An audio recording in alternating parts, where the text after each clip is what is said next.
E-waste has changed a lot just in the last few decades. We've come around to where everybody now has a flat screen TV and a computer in their house, and as time goes on, they'll have to replace those. Back when I was younger, things were made different. Things were made to last. What do you do with this material? Because we have years and years of old electronics that the Apples of the world and the Dells of the world may not take back.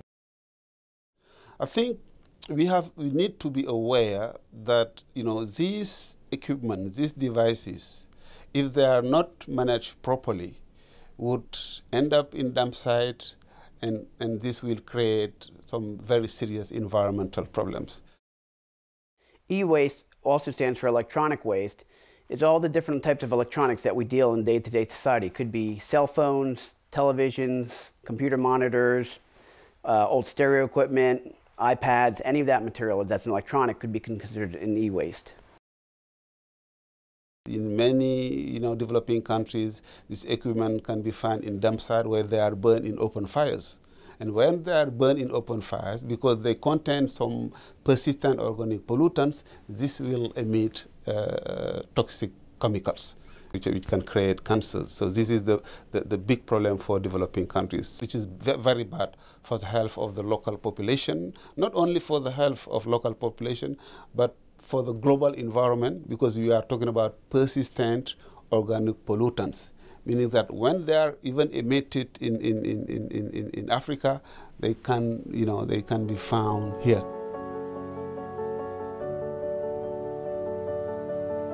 Potential hazardous materials we see in e-waste are the RCRA heavy metals. We're talking about lead, mercury, cadmium, chromium, nickel, silver. Those materials, given certain concentrations, can be hazardous to human health. It has to be handled appropriately. Either has to go to a facility that is lined. It can't just be disposed of out in the open. It's got to be some way that it's not going to impact health in the environment. In many developing countries, because there is no capacities out there, because there is no legal and regulatory framework, most of these wastes are dumped, like I said, in open dump site.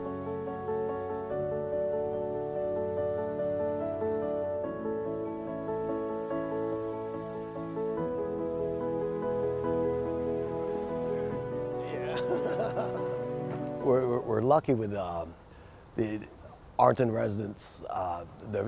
For the most part, they're very environmentally aware. It's like all our guys are specially trained hazardous material technicians here that actually service the facility. The processors that we take our material to, and there are two of them, there's C2 Management and Potomac E-Scrap, are both R2 certified recyclers, which means they're not only responsibly managing it from an environmentally responsible manner, but they're also looking out for the safety of the workers who deconstruct the materials and also the public at large. When this gets full, C2 Management comes in here and packs it all up, brings it to their facility, and they're basically a demanufacturer, right? It's like, so they'll look and assess those electronics that we've collected for potential reuse opportunities, but for the most part, they'll break it down into the component parts, and a lot of the things get shredded and broken down that way. By contract, we do require domestic and markets for all the electronics that we collect that gets recycled. It all stays in the United States, yeah. Yeah, we're held to a standard in which we believe it's R2 certification. Well, the certification ensures that we're not putting electronics into landfills, shipping them overseas to foreign countries.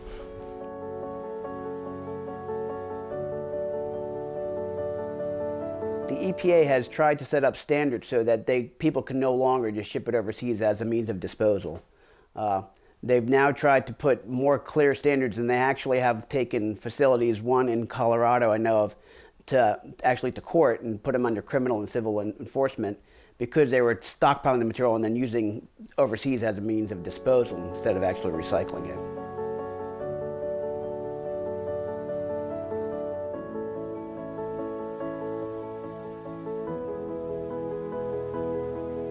It's been a hard road to accomplish getting business sometimes, because you have companies that are not really held to the standard. They're not. They're more interested in getting the business than actually being responsible for it. The reality is that those wastes are ending in developing countries. R2 certification doesn't ban the export, it just needs to be responsibly managed. So what the wherever it ends up, they need to make sure those workers are protected, those materials are being managed in an environmentally responsible way. It doesn't necessarily, again, we're an international, economy now, so to say you can't export a material that may have value someplace else is not necessarily the right answer. We just want to make sure it's done in an environmentally responsible way. Recycling facilities need to be put in place, to separate hazardous component from non-hazardous component and make sure that, we are managing this device in an environmentally sound manner. I think a lot of communities are trying to look at e-waste responsibly. Not all states are there yet. Only certain communities have e-waste collected at the curb. And again, for our perspective, it was just a convenience thing to make sure our public was actually getting the best service they could.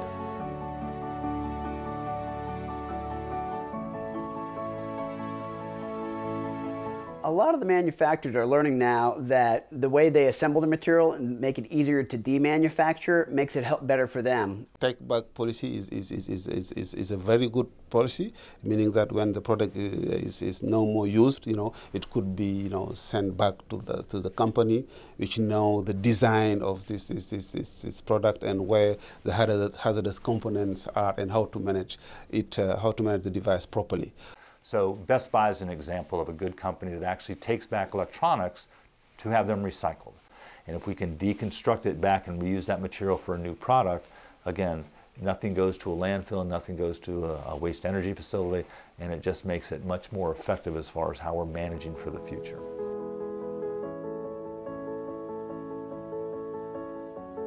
The key is just to make it simple for the residents to do the environmentally appropriate thing. I think we need to make sure that these devices are properly managed. We need to promote the take-back policy. We need, for example, to promote recycling and make sure that all these devices, for example, are sent to proper recycling facilities.